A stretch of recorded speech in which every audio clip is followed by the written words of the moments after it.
Ассалаумағалейкум. Автоанализ сараптай арнасына қош келдіңіздер. Бүгін біз 2016 жылдан бері барша қазақстандықтардың, әсіресе көлік жүргізушілерінің ең жек көретін сөздерінің біріне айналған утилизациялық жинақ туралы сөз қозғаймыз. Халықтың талабы, мемлекеттік органдардың жауабы, дәйекті дәлелдер барлығы бүгінгі зерттеуде бар. Ендеше кеттік, сараптайым. Что такое утильсбор? Скажите мне. Сейчас отвечу. Я вам сейчас отвечу. Кәз деді ғой. Сәл күтейік, кәз айтады.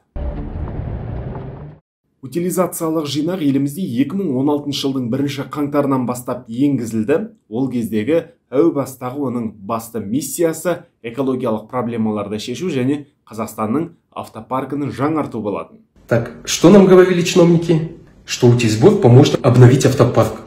Этого не случилось. Старых авто стало значительно больше, а значит больше вреда экологии.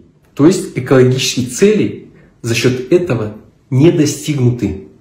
Жалпы, утилизациялық жинақ жеңіл автокөліктерге, үлкен жүк көліктеріне, автобустарға, ауыл шаруашылығы техникасына, қағазға, қатырма қағазға, пластикке, тіпті кабельдерге де төленеді екен. Бізге қызығы көлік ол жинақтың бар екен емес, сол жинақтың бағасы болып тұр.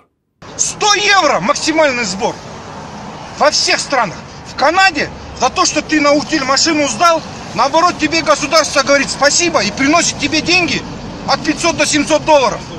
За то, что ты сдал. Я, Еуропа елдерінде әрі кетсе 100 евро дейді. Теңгеге шаққанда 50 мың теңгенің ар жақ бер жағы. Ал бізде 437 мың теңгеден басталады да кетеді. 14 миллионға дейін барады.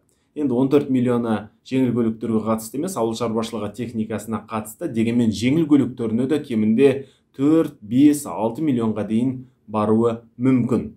Сырттан көлік кіргізілген кезде бізге утилизациялық жинақтан бөлек кедендік баж салығы, алғашқы тіркеу жарнасы деген сияқты тағы бірнеше төлем төленеді. Яғни сырттағы көлік Қазақстанға кірген кезде оның үстіне бірнеше миллиондаған ақша қосылады да көліктің бағасы автоматты түрде қымбаттап кетеді. Сондықтан бізге сырттан көлік кіргізу тиімсіз. Іштегі өндірушілер де біздің ішкі қажеттілігімізді толық жауып өтеп бере алмай отыр. Сондықтан бізде қазір жаңа көліктің тапшылығы болып отыр. Бұл туралы мен алдағы шығарылымдарымда толық зерттеп, тағы да бір бағдарламаны арнаймын. Сонда бізге біздің жаңа көліктер жетіспей жатыр, ал сырттан көлік кіргізу тиімсіз. Яғни екінші мәселесі де Қазақстанның автопаркін жаңарту деген миссиясы да бізде толық орындалмай отыр. То, что разница в первичном сборе, она была сделана для того, чтобы старые машины, экологически вредные, то есть экологически уже по техническому регламенту, который не соответствующий, не завозились. Сонда бізге утилизациялық жинақ не үшін керек? У нас утилизационный сбор, он необходим для того, чтобы развивать защитить свой рынок и развивать машиностроение и автомобилестроение. Утилизациялық жинақ экологиялық проблемаларды шешу үшін енгізілгенін білеміз. Яғни бұл экология министрлігіне тікелей қатысты сұрақ, дегенмен индустрия және инфрақұрылымдық даму министрі жауаптың өз нұсқасын айтты. Оның пайымынша бұл қазақстандық кәсіпкерлерді қолдау үшін қажет. Сонда қазақстандық кәсіпкерлерді қолдау үшін халықты қанау міндетті ме? Кәсіпкерлерді қолдау үшін ішкі нарықта оборот деп айтады ғой, айналымды болдыру үшін, мысалы, жаңа көліктердің бағасын түсіруге болады. Оны былайша айтқанда шешудің бір ғана жолын ұсынайын, оның бірнеше жолы бар. Біреуі мынадай. Локализация деген мәселе бар. Қазақстанда өндірілетін көліктердің өзімізде жасалған қосалқы бөлшектерін көбейтуге болады.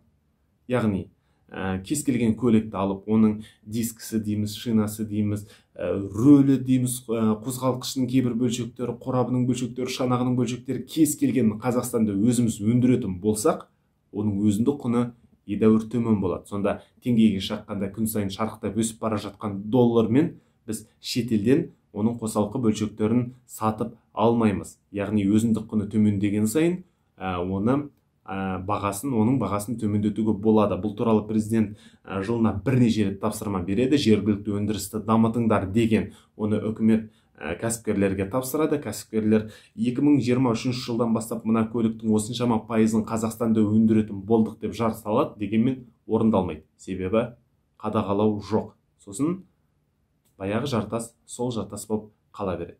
Сонда тура сол көлік бізде емес, шетелде алысқа бармай-ақ көрші Ресейдің өзінде бірнеше миллионға арзан болады.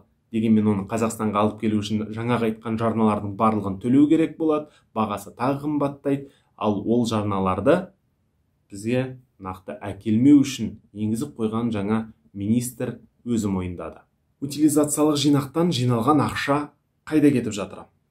Роп операторының сайтында есеп бар. Мынанша әйнек, мынанша темір, мынанша пластикті біз қайта өңдедік деген. Дегенмен ол өңдеген заттардан не істеліп жатыр? Ары қарай олардың өңделген заттардың тағдыры не болып жатыр? Онда есеп жоқ. Яғни біз оларды қазақстандық өндірушілерге беріп жатырмыз ба, әлде сол өңделген қалпы ештеңе жасамай сыртқа сатып жатырмыз ба, белгісіз. Ал егер сол қалпы балқытылған күйі сыртқа сатсақ, балқытып не сорымыз бар, әйтеуір шикізат ретінде сатсақ. Белсенділер роп операторы қаржы нарығын, өздерінің қаржы нарығын құпия ұстайды дейді. Яғни олар өздеріне түскен ақша туралы, оның қайда жұмсалған туралы нақты есеп бермейді. Жалпы айтқанда, утилизациялық жинақ керек нәрсе. Себебі егер ол керек емес болса, ол қанаудың бір заңдастырылған түрі болса, оны көптеген мемлекеттер, әсіресе дамыған мемлекеттер өз елдерінде енгізбес еді. Жалпы утилизациялық жинақ не үшін керек дейтін болсақ, әлгінде айтқан зауыттар салынады, яғни біздің қоқыстарымыз қайта өңделеді, қоқыс полигондарымыз біраз жеңілдеп қалады. Ал өңделген нәрселерден қайтадан жаңа нәрселер шығаруға болады, яғни ішкі нарықта жаңа тауарлардың пайда болуына мүмкіндік болады. Бұл шетелден кіретін импортты азайтады, өзіміздің өндірісімізді арттырады, жаңадан бірнеше мыңдаған жұмыс орындарын ашып тастауға мүмкіндік болады. Егер жүйе дұрыс жұмыс істесе, оның пайдасы көл-көсір. Ал бізге қиын болып тұрғаны бағасы. Роп операторы ол бағаның қайдан түзілгенін айтпайды. Егер жаңа жоғарыда айтылған жұмыстардың барлығы істелетін болса, егер ол дұрыс жүйемен қалыптасатын болса, халықта ешқандай мәселе туындамас еді. Сондай-ақ роп операторы бағаның түзілу кестесін түсіндіретін болса, мәселен, сіз машинаны кіргізген кезде Қазақстанға осыншама ақша төлейсіз, оның осыншамасын мен салықтық төлеймін, осыншамасын мынаған жұмсаймын, қалғанын мынаған жұмсаймын деп толық дәйекпен, дәлелмен келтіретін болса, халықта ондай мәселе туындамас еді. Сонда ол көктен алынған сан сияқты бәлен миллион теңге ешкімге нақты қайда жұмсалатыны белгісіз болып қала беріп отыр. Ал шетелдіктермен салыстырған кезде бұл тым қымбат. Егер роп операторының нақты дәйектері, дәлелдері болатын болса, тура қазір олар халыққа нақты түсіндіріп көрсетулері тиіс. Егер олай түсіндіріп бере алмайтын болса, баға қайта есептелуі тиіс. Енді ең негізгі сұрақ. Неге осы мәселемен тек роп оператор жауапкершілігі шектеулі серіктестігі жұмыс істейді? Өзге компаниялар бұл мәселеге неге қатыса алмай отыр? Егер бірнеше компания өз қызметін ұсынатын болса, бәсекелестік болар еді, олар өздерінің жұмысын бәсекелестік ортада жақсырақ істейтін еді және баға төмендейтін еді.